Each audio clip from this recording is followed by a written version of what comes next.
So the claim that I'm here to refute today is that education in America is less effective than in other industrialized nations.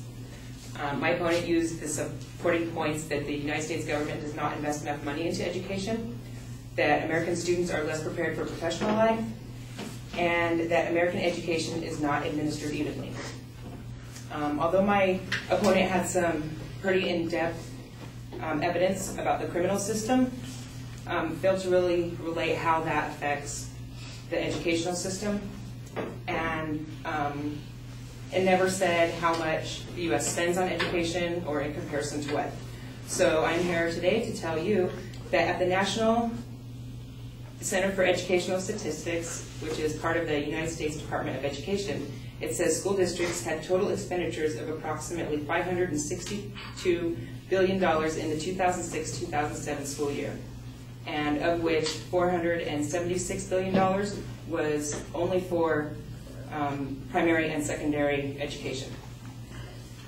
And the counterclaim that I have is that the United States does indeed spend more than enough money on education. In an article entitled, "Could We Just Get One Thing Straight?" written by Neil Mikulski in late 2008 from the Cato Institute, it says, in 2005, we spent more per primary school pupil than all but two industrialized nations, Iceland and Luxembourg, and more per secondary school pupil than all but three nations, Luxembourg, Switzerland, and Norway. The second point that my opponent uses is that we are less prepared for professional life than foreign counterparts. The advocate stated that the most future CEOs had come from a weekend school, a Japanese weekend school in Queens, New York. I think it's important to know that Queens, New York is in the United States.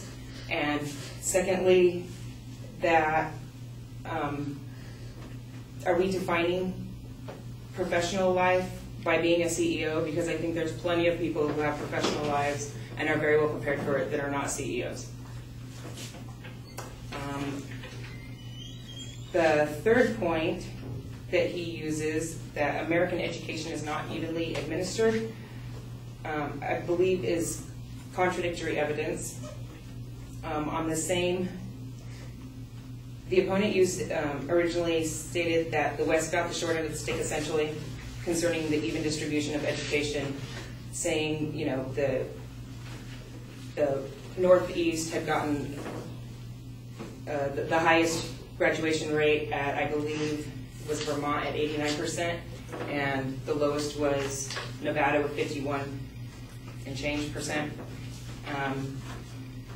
Using the same source as my opponent, the New York Times, June 2nd, 2010, Catherine Rampel reports California graduation rate for the school year of 2007-2008 to be 71.2%.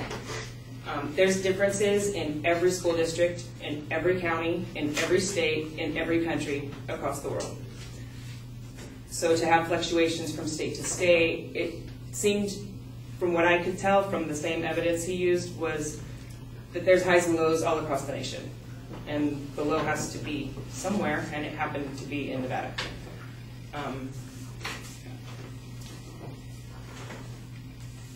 The second point he used was that NCAA Division I athletes are accepted into college, or into schools based solely on their athletic ability and not on their,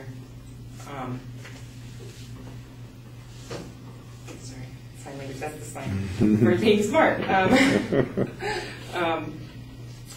But on the same NCAA website that my opponent used, I found the requirements for NCAA high school athletes must have completed 16 core courses, which would put them around the junior year, and have a GPA in combination with test result score requirements.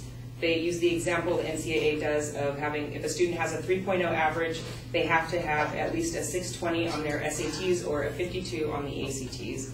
And as the GPA increases, the test results can fall and vice versa. I think it's important to remember that although it's competitive here, it's only a 2.0 that's required to get into Cal Poly. So that is kind of keeping those athletes on track.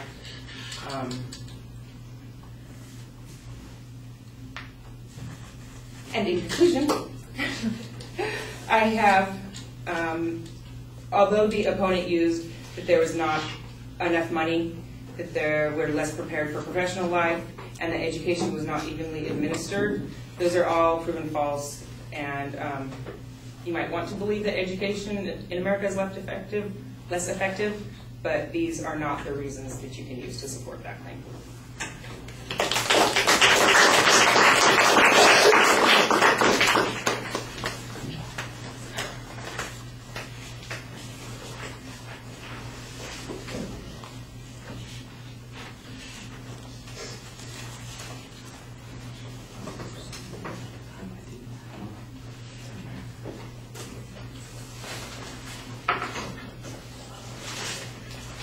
All right, structurally everything gets set up pretty well. I thought your challenge to this comparison on the criminal justice expenditures needed to be, you said it was vague, and I don't remember it very well, and I think it needed to be a little bit clearer. The best argument that you had was on the total expenditures of the schools, where you had a good per capita piece of information, and then comparison to other countries. It seems to me like the advocate, as I recall, also had some other countries that they made comparisons to, and what their status was in terms of rankings on performance and achievement. And I think you could probably have used that to kind of explain where the United States spending doesn't appear to have had a significant effect, or the two other countries that were ahead of us in the one situation, or the one other country, or the three other countries that were ahead of us in the other situation, where they were relative on that list. I think I could have made that argument a little bit stronger. On the second point, there's a good labeling. I thought it was kind of funny that you pointed out that that school is in New York City. You know, Queens is in New York City.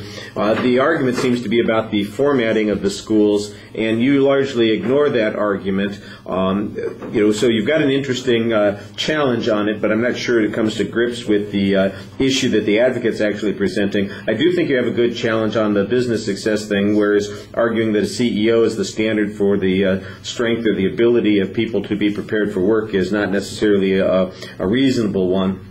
The distribution of education, you've got a couple of good examples here and some explanations. I think you're making a pretty reasonable inference. Again, I don't remember what the contrasting information from the advocate was. If they had information about how much money Vermont was spending in comparison to Nevada, then I think you may have missed an argument on that, and that link needs to be addressed. If that information wasn't available, then I think your argument probably holds a lot more water there. The argument at the end about the GPA, I think, is, it's okay about the athletes and that kind of thing. I'm not sure how important the advocate's original argument was on that point. Occasionally you're a bit hesitant. You do get stuck once or twice. Not a big deal, but maybe a little more practice would fix that. All right. Thank you. I think we've got time for one or two more. So I did notice that we have some leakage of people disappearing. So Marcus, let's have you next, definitely. Nope. Was I going to talk to you after? Oh, yes. Okay. Well, fair enough. That's right. You gave this to me. I just thought you were all set and ready to go. Then it's Adela. You can give Marcus the stink out on that, Adela. Wait, could I use that outline?